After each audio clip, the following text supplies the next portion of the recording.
There's a little bit of a delay. Hello, hello, hello. Second pop-up was there. Thank you for joining. This is Office Hours 35. I'm going to get this number right this time. We've got the four of us here today. 𝗕𝗏, you came loaded with topics, so I'm going to let us. Those are all great topics. You know, it's been quite a wild week, whole week here. I probably won't get too much into the details, but lots of fun, lots of consideration, deliberations, and things on some pretty interesting opportunities there. So I'm spending some time on that. On a personal note, I told the guys on the team, I've just been this Sunset Cypher little hip hop group that I've been going to for like months at a time, just working up the courage to see if I could go in a freestyle rap. And I finally did. So that was a big moment for me this week. I was horrible, but you know, I didn't at least get laughed out, and I think I could go back without getting booed. So I appreciated that. It's funny when you are doing anything in life, right? You build up these moments in your head about what something's going to be, or like how well it's going to go or how poorly it's going to go. And then it happens. It's like an instant and then it's done. And it most likely went completely different than what you thought. And so that's sort of life. You know, it's good to have lessons like that. And, you know, what I've learned over and over again is it's like you can't make progress if you don't try. So if there's anything you're scared about doing or anything that you want to do, but you're nervous about, go and give it a try. Most likely it won't be as bad as you think it's going to be. And if it is bad, just learn from it and do better next time. So that's my little personal note on this week. Otherwise, nothing else. Tyler, I'm the CEO of 𝗕𝗏𝗄𝗃. Really, again, digging deep into sort of analyzing language visualization and spending a lot of time dealing with customers and inquiries and talking to investors and all the things that entails. So excited to be here as always. I'm Lauren. I am the accountant, the financial aspect of this team, I would say. And I've been working quite a bit on applications. Free money is the best money. Well, not super free. There's still lots of work to be done, but I don't know. It's money at the end of the day anyways. Non-dilutive money that is not personally liable is good money. So I would say, you know, that's one thing. Customer money is always probably the best because you're producing value. But we'll take that non-dilutive capital where we can. Sure. Hi, I'm 𝗕𝗏, digital strategist here at 𝗕𝗏𝗃. Recently just been very busy doing a lot more math than I'm used to doing, but that's been fun. And yeah, looking forward to some of our topic discussions today. Beautiful. Okay. I'm excited to back on a pod. Last week was a little hectic and wasn't feeling well on the Friday. So, but I'm excited to back. Hi, my name is 𝗦𝗏𝗁. I'm CTO at 𝗕𝗏𝗃. Tyler, you had a point. It's like if you don't learn from your mistake, you waste your mistake. So if you make a mistake, make sure you learn it. Otherwise, you're going to just waste your mistake. And yeah, this week was also very busy in terms of many different ways and learn many other things, talking to investors, and also enjoyed so much talking to the customer over the intercom. I had a nice conversation so far, I would say, talking to someone on the intercom. And it's like, the person was also excited what she wanted to do, I would say, and giving her a different perspective. And it's like, then it's like, oh, do we have the integration like that? And it's like, because we put at the integration page, sending her the screenshot that, hey, you can use from here. So I was so pumped talking to her and helping them, and they got the results. So they're now looking more into the insights and what they can get. So that's what it's all about, enjoying what I'm doing and exciting about what's in the pipeline right now. Beautiful. Okay, 𝗕𝗏, again, with a couple of topics here. So let's, I guess, I don't know if you've prioritized them in your numbered list, or go ahead and pick the one you want to go at first. Sure. I guess the first one we can talk about is just this idea of putting a price on exposure and acquisition costs. And basically, you know, as a bootstrap company, maybe a company where, you know, runway matters to us a lot more than maybe companies that have a bit of reserve, like a lot of reserve capital.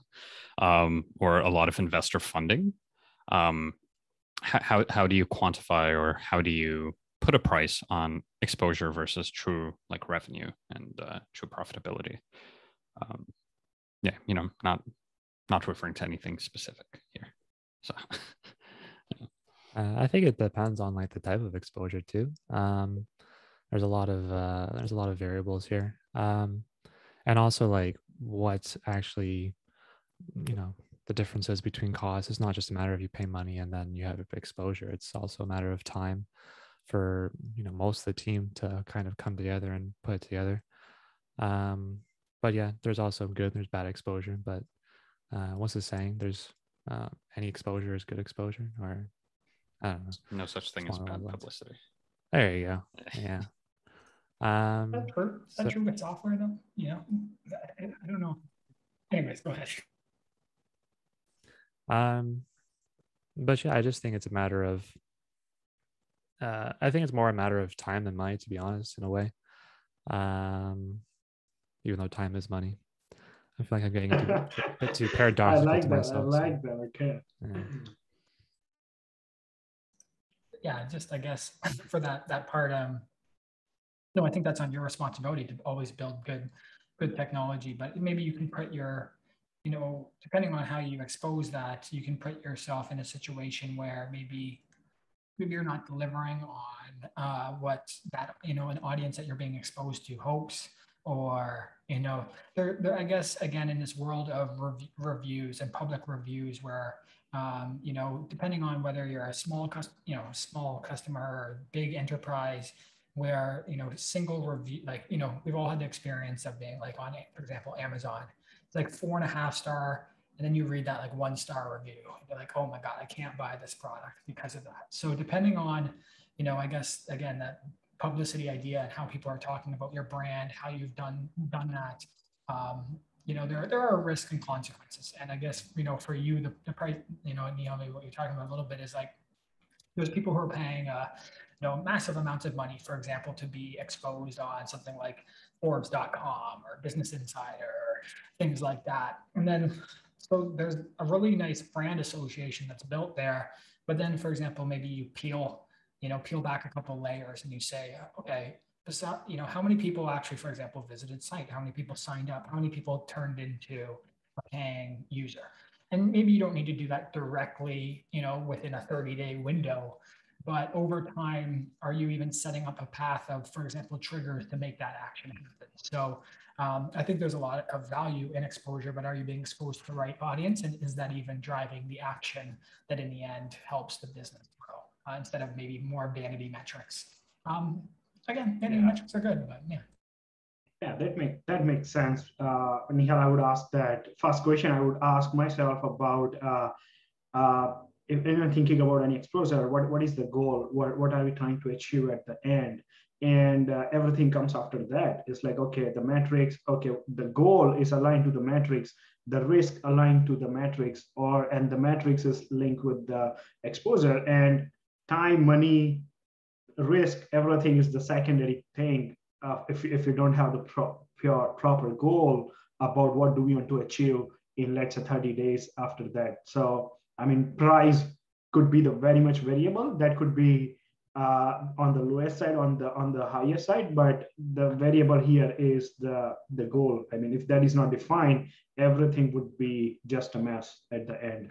And I mean, I could say on the risks side, I would add that, I mean, personally, either in the business or even the personal life, that's probably, it's coming from my genetics, is like from Indian roots, is like calculated risk. Because if you are not doing any calculated risk, there is very high probability that you do either in the business, you're gonna at the end lose it. So, I mean, personally, I so much believe in the calculated risk, because even if it goes other way, you are not in the worst case scenario. You know, you would be survive. You can survive. The business can survive, or even your personal life. So, I mean, risk is also depends on how much you can think ahead of the line and do the calculation to make sure it goes in your favor. One thing that I don't know, stats float around the internet, but there was, basically some work done on like what are the highest converting sort of channels for businesses, especially in like a B2B sense. And a lot of times that was still trade shows. You know what I mean? Where you go to an event, a very targeted audience or demographic, and then you have a booth and you present and you network and you connect there. And so I guess it's also maybe in that at that event you're only exposing yourself to 1,000, if not a couple of thousand people. Whereas for example, pay-per-click advertising, you can expose yourself to a much larger audience. But do you want to expose yourself to a much larger audience that maybe is saturated or not diluted, or maybe not the exact demographics or audience that you're looking for? It goes against a little bit of what we're doing with Google Ads is very precise.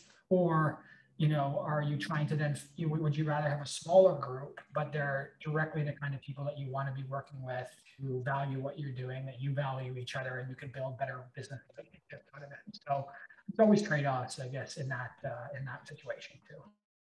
Sure. It also depends on like the actual intention of the customer too.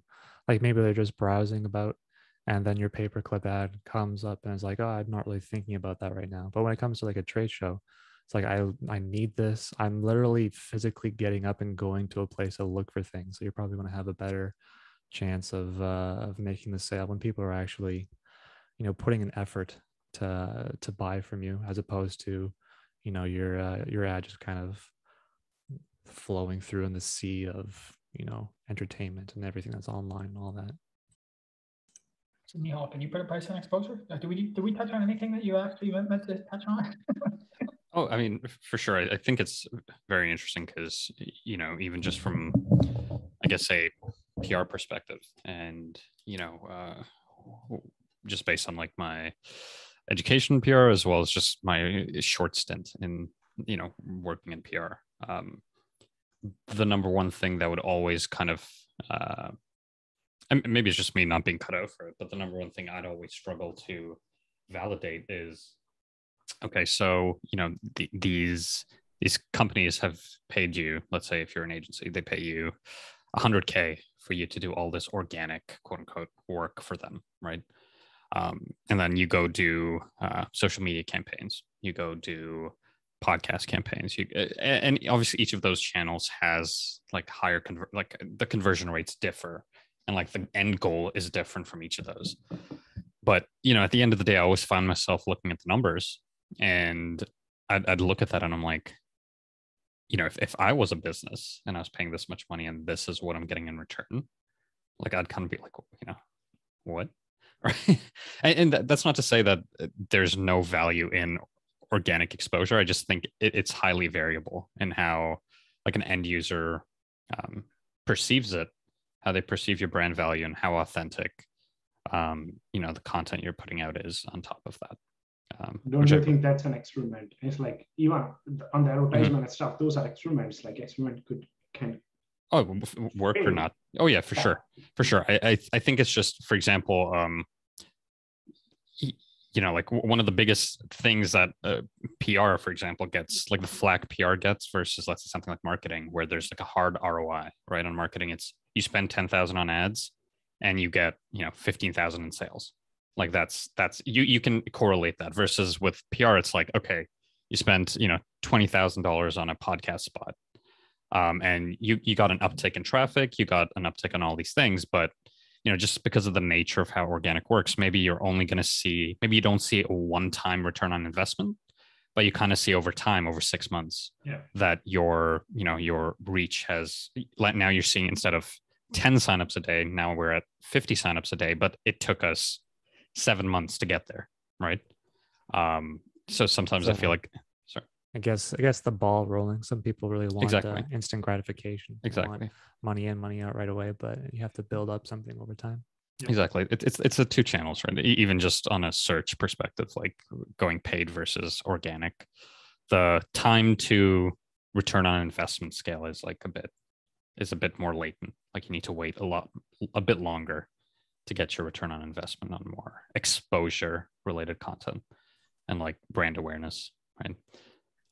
So yeah, I just think it was interesting, just based on just recent things that we've been talking about. how much are you willing to quote unquote lose upfront in, or not lose, but use in, I guess, like advertising money, if you were going to view it that way, for the long-term benefits of maybe, you're, instead of getting 50,000 in sales up front, now you're getting 10,000 in sales monthly, but on a more consistent basis. So, instead of getting 50,000 cash in January, for example, you're going to get 60,000 in total cash by July, or like that. That's kind of the difference there. So, yeah, I just thought it would but be then an it interesting depends, right? point.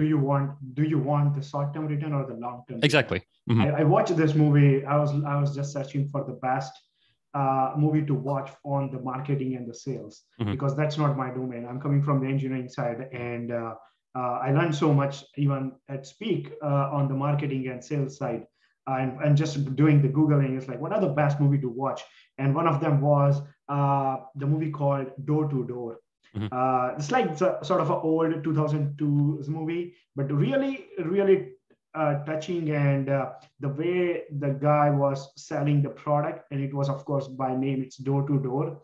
And the lesson was as like patience and the persistence will give you at the end result. And he had no background of the sales or marketing, and he just failed over time. And at the end, he became the best salesperson of the company throughout like 20 years. So it's like patience and persistence. So again, it's with this part is like, okay, do we want the short-term wins or the long-term wins? Like, okay, how much do we want to give up? It's not a give up is the word, but how much do we want to sacrifice in the beginning? So that's sort of a trade-off with that. It's an amazing movie. I mean, it's a little old version of that, but it's a really amazing movie. Right. That sounds good. Like the main character has cerebral palsy, but he's still determined to be a salesman, a door-to-door salesman. Yes, I was thinking about that term. I forget that term, but yes, exactly. Like so many marketing agencies call themselves like omni-channel marketing now too, right? Just every channel, because really, to be effective, you need to have multiple touch points across all sources. And someone might convert based on a conversation on a podcast, while someone else might on a pay-per-click ad, or like that. It's crazy the systems that have been built. Like I feel like obviously again, like not that long ago, it was like you'd send like a paper newsletter to someone or show up at their door or call. And now there's so many touch points that are actually possible here. So I think the other thing that sticks out to me is like, what kind of sales, or how do you want to present yourself as a company, or who do you want to be? And so I would say, in a good way, we bumped against maybe a more aggressive salesperson this week. And there's a lot of validity in that, because like they actually force action to happen. And I think, in some cases, I actually took a lot of inspiration and learned a lot from it and some of the tactics.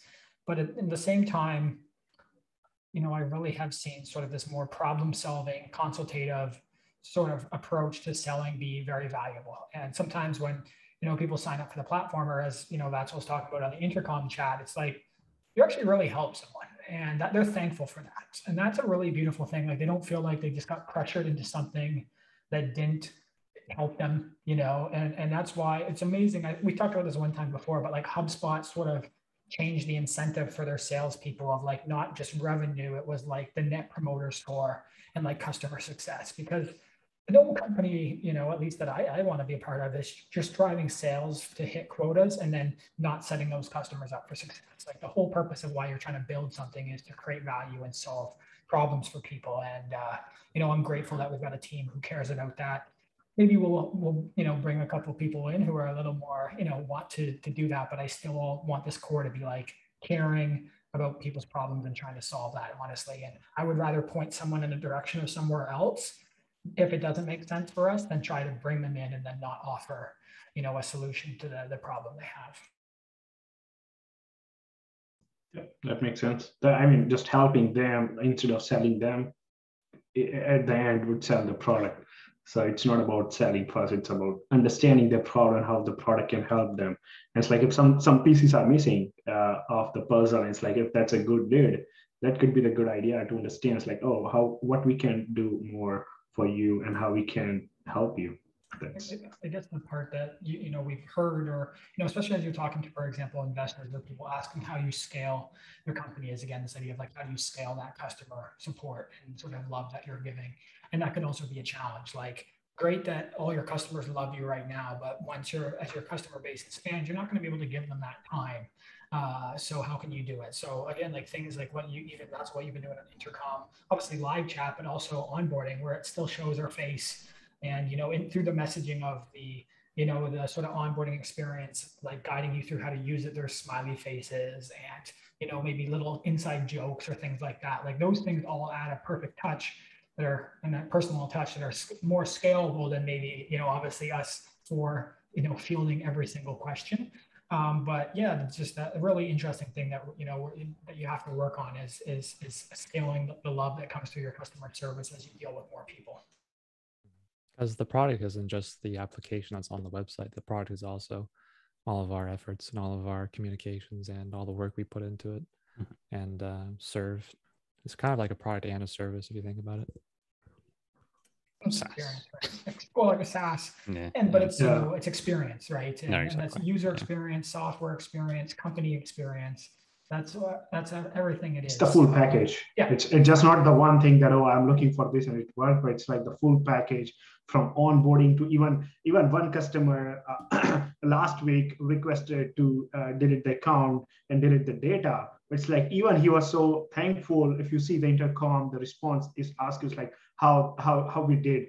And they put the really nice feedback about thank you for all your help, even when they were leaving the platform. It is not about like, yeah, okay, we're not gonna respond to you, and it's like blah blah. But it's like we responded them nicely. We said that okay, this is the steps looks like, and it's like sort of when the guests come to your house, it's like you take care of them. It's like even when they leave, it's like you go and like leave at the door or airport, whatever that is. So it's the same idea about caring about someone. That is not important that how much they pay to the product. It's the care is everything. Yeah, I think to that point too, it's interesting. And I don't know because based on what we're talking about too, there's this whole concept, for example, of in like the personal development space, for example, of slow growth, right? Where, and this is going to be, I'll talk about this in the, with respect to personal development, and then try to apply it to maybe what we're talking about in the SaaS space or the business space, the product space, where slow growth is essentially the antithesis of, it's almost the antithesis of growth hacking, right? It's almost the antithesis of like getting to your endpoint or your supposed endpoint as quickly as possible, regardless of the process, right? While with slow growth, it's more about, okay, instead of hitting your end goal in, let's say, 1 year, right? Are you okay hitting your end goal in, let's say, 3 years, but you have a more holistic approach to how you got there, and you've learned a lot more along the way, right? So it's not just you hit goal number, you hit goal X, goal Y, goal Z, and you're like huge goals, right? And you hit them, and then it's like, now what? It's more about the process, how you iterate on these processes and kind of develop the passion for hitting these end goals and for solving problems. And then you can iterate even quicker at that point, right? And I feel like part of what, maybe some of our personal philosophy on the team and company philosophy to a degree is somewhat the opposite of what I think a lot of startups or a lot of SaaS companies and a lot of investors to probably look for in how a company functions. And it goes two ways, because then maybe those aren't the right people to work with anyways, right? But it's an interesting thought there as well, right? Like as a SaaS company specifically, in this kind of crazy SaaS world, is slow growth even like, is it sexy, right? Or is it something that people want to be a part of? Or are people just looking for, like a huge hit, huge high, and then after that it's like, cool, we made out with what we were hoping to make out with, right? not to say you can't be passionate about something and grow it fast, right? I just think there's a bit of there's different levers you can pull, and different, like, you know, with respect to risk tolerance as well, like that you're willing to flip the switch or not, and that contributes to whether your growth is fast or, you know, slower, but maybe more sustainable and with longer lasting benefits as well. So yeah, I mean, lots of parts to pick up there, you know. And I mean, I guess people think of, like, you know, especially in startups, especially in sort of the growth over everything culture, it's either you're sort of heading for spectacular success, which is a small percentage of likelihood, or spectacular failure, and then what gets not, you know, this is a big, like, I really do like what they're talking about at 𝗕𝗏𝗏 and bootstrappers, where, like, what they don't get highlighted enough is just like what a lot of people in that space would call mediocre success, which is not mediocre success at anything. You know what I mean? Like, you know how difficult it is to build software from scratch and then position something and actually someone value it and buying it, like the ethereal ones and zeros that are floating across the internet that actually turn into value. Like, that is such a big task. And if you look, for example, compared to, for say, our growth versus a normal small business, it's actually ridiculous. You know what I mean? Like, I talked to a bank guy yesterday, and he's like, holy crap, you guys are growing very quickly. And it's only in this sort of comparative system that we're in where we necessarily maybe we don't feel that way because we see the speed of other things. And other part, I think, with the alignment of personal development that you talked about is just this idea, like, you have to set a really strong foundation to be able to do it. So I've tried, you know, many times to, for example, you know, whether it's exercise or whatever it is, or, you know, again, we see this sort of like maybe, you know, sprints in diet to lose weight or things. But when you look at the people who are truly, you know, have built it for themselves, they've just established like daily habits and then just stuck to those, and they just compound it over and over and over again. So like, I've been trying to run, and I see this guy who's like, I'm like 60 years old, and he's just so fit. You know what I mean? And it's just like, that guy has done this every day for 40 years. And that's when you see sort of the true compounding of the growth that you're doing. And so I think, you know, one part I think we all want, like, again, I said that before, but like, that's when I had the one moment, I think last year, where like, we're just not getting enough feedback. Like, there's not enough people in the system to make us feel like we're doing that. And so when an injection of sort of use or feedback comes in, it's really valuable for us to get. But I also think sort of, maybe it's not a slow drip, but a drip of customers coming in and problems, and then solving those problems helps us build a much stronger foundation for as the scale actually goes up. Yeah, I mean, Nihal, there are a lot of points you have thrown to pick up from that. And I understand your point of view and where are you coming from for the slow growth versus the high-speed growth. And I don't know if you are watching this all-in-one podcast from 𝗤𝗏 𝗏 and the whole crew. And of course, they are in USA and California and stuff, but they also talk about the hype of this SaaS company. And he talks with a lot of founders and the CEOs around the globe. And personally, one thing I learned is like, okay, we see things, all this success and hype about the SaaS startup on the internet all day, all in. And at the end, we feel that this is what it is. This is what all about. This is all about hype, going crazy and build the product. That is true, and that is fine. There is nothing wrong with that. But at the same time, I mean, a person is like, what are your goals? Where do we want to end up with? Okay, you sell your equity of the company, you build like habit growth, you hire 50 people and go crazy. But go crazy where? It's like, okay, everyone is going to try. You hire 5 executives in each department. Obviously, they are coming from their personal experience. They know how to build shit, and from their own experience, they're going to do it.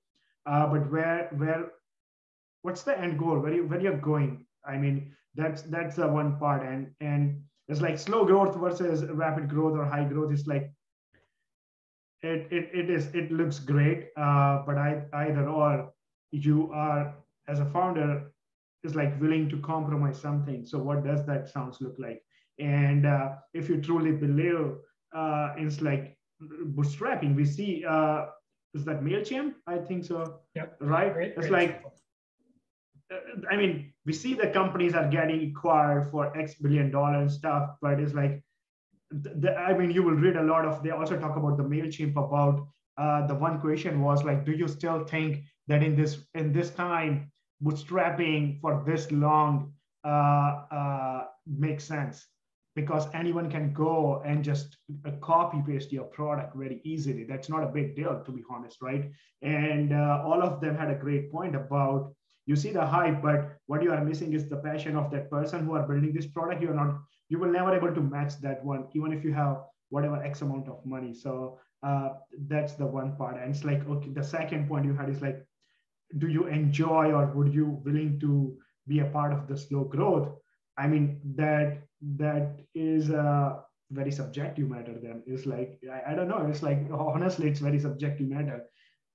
It's like that slow growth could convert to the 10,000 users signing up every day, and they have no idea. It's like, it's not written anywhere. It's not the programmatically already written. It's that could happen.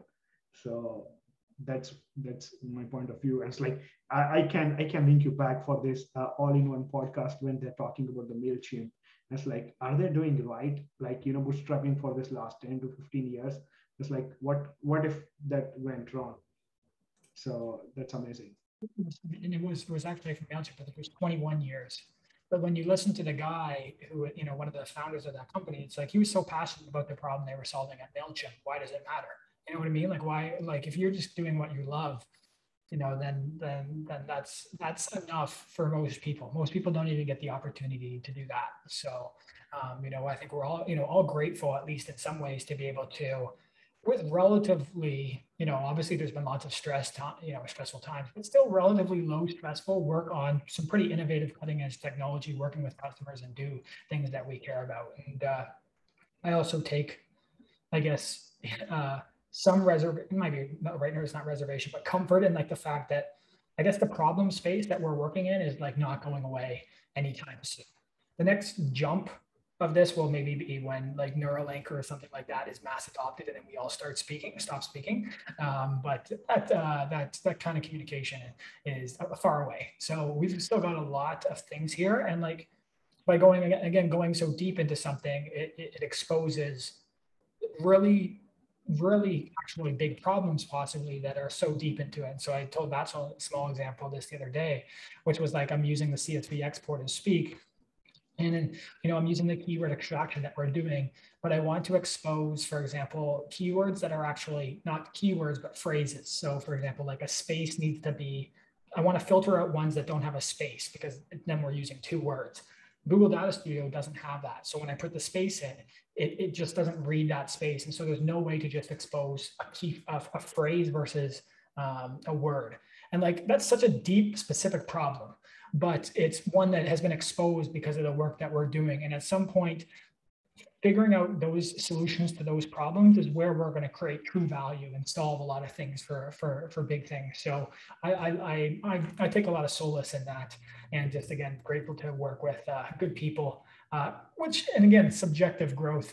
We're pretty happy with what we're seeing, and again, thanks to Nihal with some of the marketing and all this stuff. Like I'm pretty happy with where we're going right now.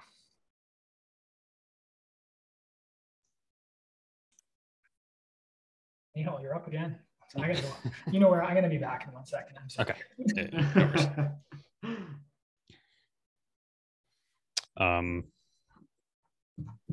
Well, I guess which point do we want to tackle next?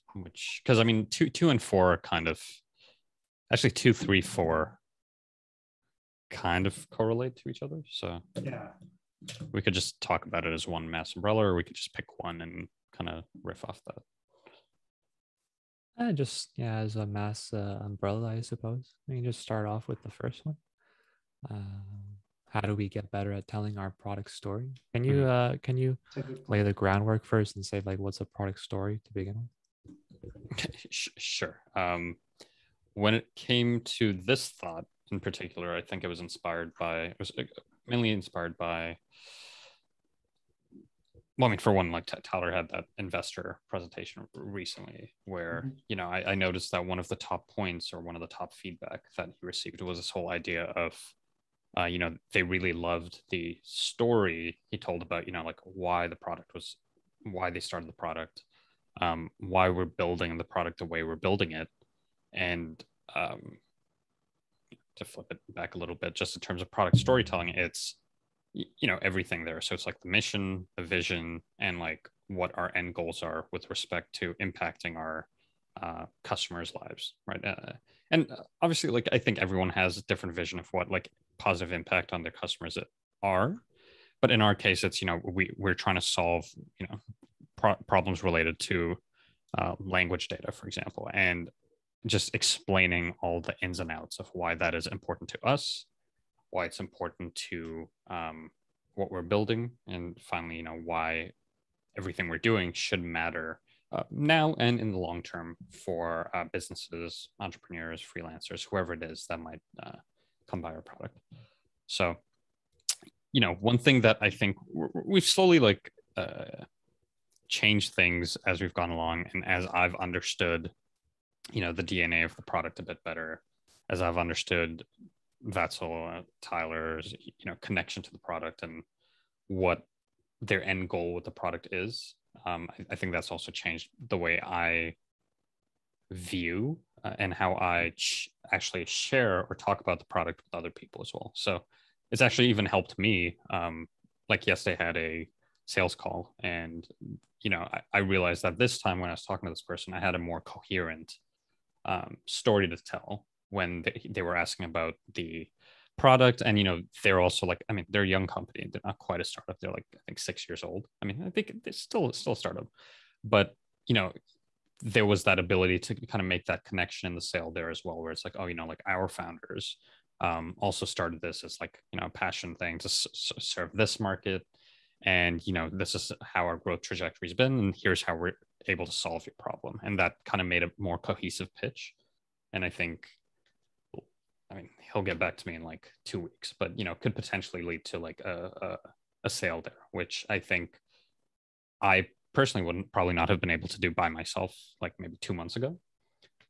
So yeah, I guess in general, how do we take what we feel about the product and, like, you know, channeling that passion and energy a bit more into our overall messaging, whether that's on the sales side, the marketing side, or even within the product itself? A major rule of storytelling that I've come about has to do with, at the beginning, you enter wanting something, you enter believing a sort of lie that you see as a truth. And as you go throughout your story, you are confronted with that lie by the truth. And then you eventually, like, you're kind of stubborn about the lie, and then eventually you shift over to the truth. So that kind of, I find that form of storytelling is always very useful for engagement. And it's not just a matter of, you know, just telling a story for like a book or a movie or whatever. It can help with any sort of storytelling when it comes to like the product development and the business development. So I think that definitely is can be carried over to like our history too. Of when we started this up, we had an idea that may have not been aligned with the truth, and then throughout all of the actual all of our trials and tribulations, we came to understand what the product really is and what we're doing this for. And I don't know, maybe Tyler can speak to that from like what he thought it was going to be, and what the realization he has come to after these last 2.5 years or so. Hold me out here. Sorry. You know, it's funny when I talk about, I guess, when I talk about the origin story of like why, you know, and built this. And, you know, to me, when I try to sort of nail that down, it's actually a very hard thing to do. It was like a development of so many things at once, both personally and professionally, that made me, you know, want to do this. And, you know, the story that I've told for a long time from the personal side was wanting to replace this Evernote and to understand myself better, and, you know, realizing at a certain threshold how abstract all this information of all these notes and all this time and energy I had put into the system was, and not really being able to pull anything out of it, and how sort of disappointing and difficult that was with someone trying to work through, a difficult time in their lives. And then, on the other hand, trying to build, the first sort of, business in an agency model and dealing with content creation and video and audio production and all the challenges that came out of that. So, it's interesting. I still articulate that story, maybe sometimes depending on who the audience is. And there's, there's certain parts that hit, right? Like, that the struggle with content, that speaks to someone.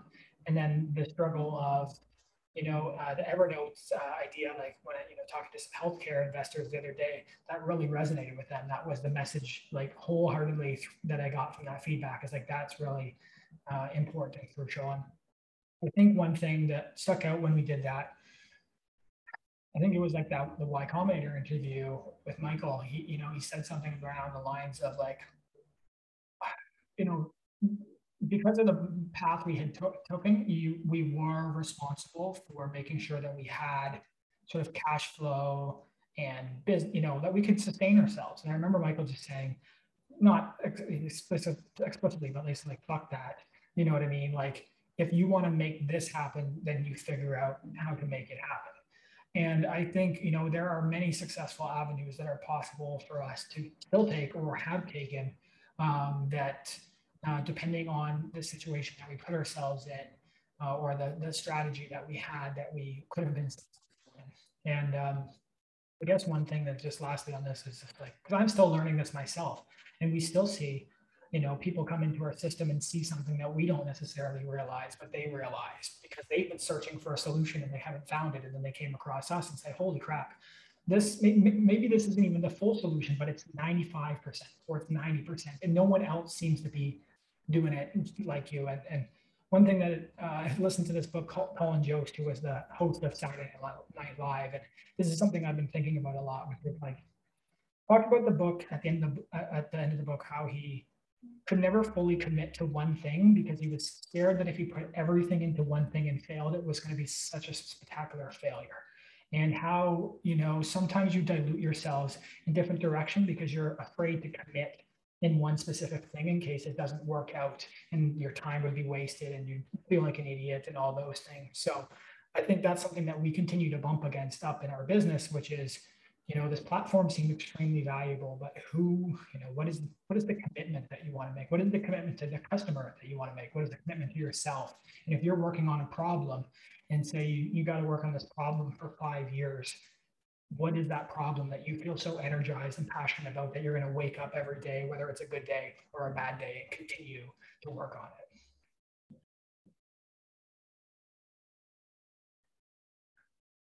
Yeah, that makes sense. I mean, what I wanted to say earlier was when Tyler presented the problem or what he was trying to do, I was connected over the problem with the data because I had worked and built the product again from the scratch in India for the IoT. So at the end, when I was after 1.5 years, when the product was launched, there was like 8 different products, different sensors. What I was end up on my end was like a lot of data stored in the system. I had no idea what to do with the census data. I have the time series data, what event happened, when happened, and why they did.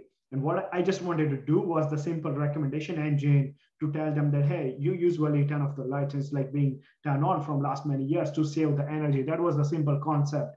And I see a lot of data we were gathering through this IoT devices, even when you turn on, turn off, sensors, blah, blah, blah. But that was on the hardware device data. But when Tara was talking about, it was coming from the text, more specifically at the time was the text data. And it's like how we can analyze and how we can present through the different layer of insights.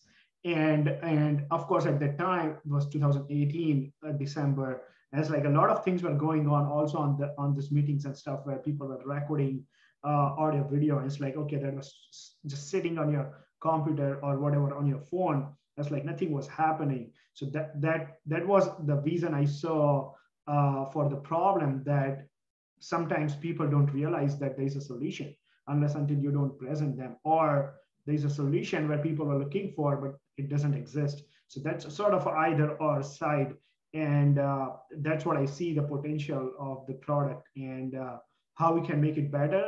That's where we need the great team to execute it at the end. But again, it's more about the execution now and how we can achieve and solve the problem for the customer.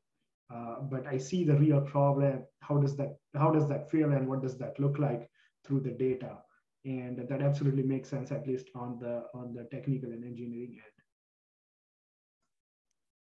I would say, like, again, that different people have different problems. What I personally feel, validated in a way that I guess, 𝗕𝗏𝗀𝗀 and together we've all helped actually solve some of the problem that I have. And maybe it's not quite perfect, but like the fact that I can dump every Evernote file into the system, export it into a CSV, and visualize it immediately. Like, I don't know why I needed that in my life, but the power of that is a beautiful, beautiful thing. And, continuing, again, part of that experience has been just,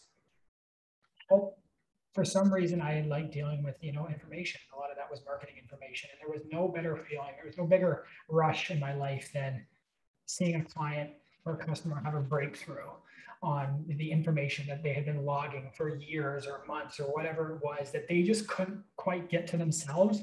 But with the right formatting, with the right structure and the right presentation, all of a sudden it just unlocks something. And that's the feeling that I live for. That's what I hope that we can continue to create. And I think, it's been a lot of foundational work for us to get to where we are today. But now we're like just little triggers away from actually revealing that almost on an automatic recurring basis for anyone who stores information into our system. And again, the layers of how it looks and how we display that information, all of that, it's still we need to massage and figure out. But the core level of creating the opportunity for that to happen is, it's exponentially closer than when 𝗏𝗀𝗀 and I first talked in 2018. Like that was such a difficult thing to figure out how to articulate and get to. And now we have this platform that can actually be a big driver for that. So it's very exciting. Sometimes it's, again, scary. Sometimes it's humbling, it's humbling, and then the part that you deal with, this is the part that is maybe more, I'm being romantic about it right now, but like then the problem that you bump into is that the question that no startup or company wants to hear is why doesn't Amazon do this? Why doesn't Google do this? What does, what is your differentiator versus other companies? And so that's the other thing that in this entire paradigm that you have to look at is something else that you need to put in. So like before, when 𝗏𝗀𝗀 and I first started building this, there was no Zoom. There was no Zoom recordings that were being transcribed like this, and Fireflies and all these different companies. There was no Roam research that showed the idea of like linking data and how much meaning that could give you. Like since our first sort of inception of this, there has been so many people caring about this problem space and trying to solve this because it is such a big problem in our lives that's the question that comes up. So on our journey, we're also continuing to figure out, knowing our resources, knowing our capacity, know what we care about, what problems we're solving, where do we sit, and where can we produce the most value for people. And that's a wonderful, fun puzzle to spend time on. And again, glad to be able to do it. There's still a lot of more work to do to get the customer or even get more successful. What Nihal had another point before is like the high growth. We still need to do more work. But on the other end, what I wanted to touch upon is I touched a little bit on the intercom chat with this person or the user. And if you all can, because you are all invited on the intercom, you can read the chat. But one of the thought was, oh, I can put all my past journal I wrote to the speak and analyze that. It's like that exactly match. We are just missing what one puzzle or piece here is multiplied with thousands of users. That have different solutions for that, but people are getting into this. It's like, okay, I had all this journal she wrote on the Word document. I asked her, do you use WordPress or something? It's like, no, Word document. And say dump around 80,000 words, just copy paste and analyze down over the line. It's like, I don't know how many different nodes or what is that timeline looks like. But that's so amazing. She can now visualize, find insights, just like moments, just like realize that, oh, I talked about XYZ before. It's like, that makes sense. Or maybe use in a different useful way in their own life and stuff. But this is apart from the business end. It's just like how the platform could help someone to visualize or find the moments they had wrought. I don't know, it's like 3 years, 5 years, 10 years back. So that, yeah, that excites me as a personally about, yeah, what we are missing again is like multiply by 1,000 or couple thousands and thousands of the users. With passionate office hours here today. I guess, we're at 1 p.m. I'm not sure if we wanted to just do that quick review that Lauren suggested. Should take us like 5 minutes. Yeah, I was actually quite amazed by all of the improvements Vassal's made in the last little while. I signed on today for the first time in a while and just did a quick little poke around, and yeah, it's beautiful. So I just it'd be a shame if we didn't talk about it. And I know he had his announcement on the actual Speak platform, but I don't know, we're making these things, we might as well advertise for ourselves here. Yeah. Sure, appreciate that. So I like this. I don't know. I was just looking for an emoji, like I just love this fun. And I was like, we are happy to announce that we made a number of performance updates that improves the loads time and speed across the platform, that will save your time and a lot of other things. So I hope I'm setting the right screen. Is that correct? Yep. Yeah, that's okay. right. Yeah. Okay, I didn't see an expression. Okay, so anyway, this was the update. It's coming from the intercom. Loved it. For sure. But I'm not going to, I will stop share because I'm in my personal account on the Speak. But Tara, if you can set a screen about the accounts or the any other general, yeah. Yeah, it was ready. Yeah, I mean, maybe that's just, well, I guess just to set this in, that's obviously a big driver of this work. But, depending on your account and how much files are in there, we've got one great company with hundreds of hours, and like to be able to search and navigate through that, a lot of data to be navigating and pulling up and displaying. And what we were finding was latency or time. It takes a little bit of time to do that. And that's all. I guess I'll let you talk about this, but spend some time making sure that was as quick as possible. We got some pretty good improvements within that. Yeah, I won't take the credit. I will give the credit to the team who had built the first version of the 𝗲𝗏𝗀 bar chart sentiment analysis. So he deserved the credit, not me. What I did is just my job to improve the system and give you the results as quickly as possible. The speed is what it's all about nowadays. And it doesn't matter how many media or audio video you have uploaded on the platform, you would get the quickest result so far. So what you're seeing here is, I think, so this is a success account or account. Yeah, so it could be the couple hundred files. And what you see in the date range you selected is the all time. So that this will represent the data from your first uploaded or created text node or the media, audio, video. And the one change we made is on the right-hand side, what you're seeing is the bar chart. And before it was like sort of a horizontal chart, horizontal bars, converted to what Tyler is showing on this infographic. It looks beautiful. So it's like, why don't we just clone that? And so I changed that bar chart. The sentiment as it is, it's more about the major changes has been done on the backend end. When we call this API, compute all this data, the processing, what's happening to give you this results. So that's where most of the changes will happen. And even let's say, Tara, if you click on one of the word, let's say work or team on from the word cloud, and this goes to this Explore Insight page. And this is going to all your media in your account, combining, merging, and showing you in the better way. So what I have done a little bit here is like, I see all this log record session and analyze that it wasn't clear that when you open this row, it is expandable. So I put little icon on the left-hand side is like open and close. So that helps you to open, Beautiful. And jump to actions are pretty clear now, so you can jump to any sentences. A little bit changes in the UI to just for the better experience, still more works to do, but it's always be like that. So yeah, if anyone wants to add anything, but these are the changes were mostly made to give you the quick results. That's the overall idea. So was the jump to, was originally on the right side, the button?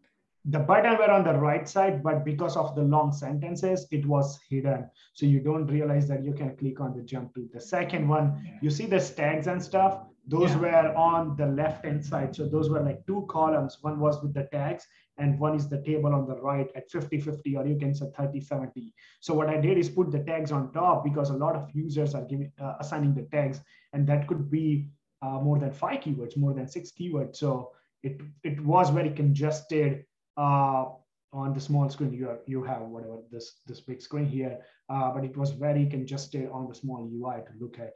So that was the one change I made. I wanted to put, even when you see, if you close this row, and you see the jump to action, I wanted to put on the left, but then what we miss is this open and close icon from the left. So that makes sense about, you can visualize pretty clearly. So I hope that makes sense. I would say this actually is our account, and it actually doesn't have that much media in it, but this has sort of been a showstopper for us when we demo the product. And for myself, for example, who has brought in all my Evernotes and then recorded audio things forever into Speak, like it's mind blowing. I still get so excited every time, and the speed improvement is one big thing, but also just in general, like I guess what we're realizing, what we're bumping into, and I like to stop doing that, is just like we're still in a very, I guess, infantile state of dealing with language data, navigating through it, displaying it, presenting it in different ways. And so I've been talking to some researchers lately who are responsible from, ordering, starting a research process all the way to the final presentation.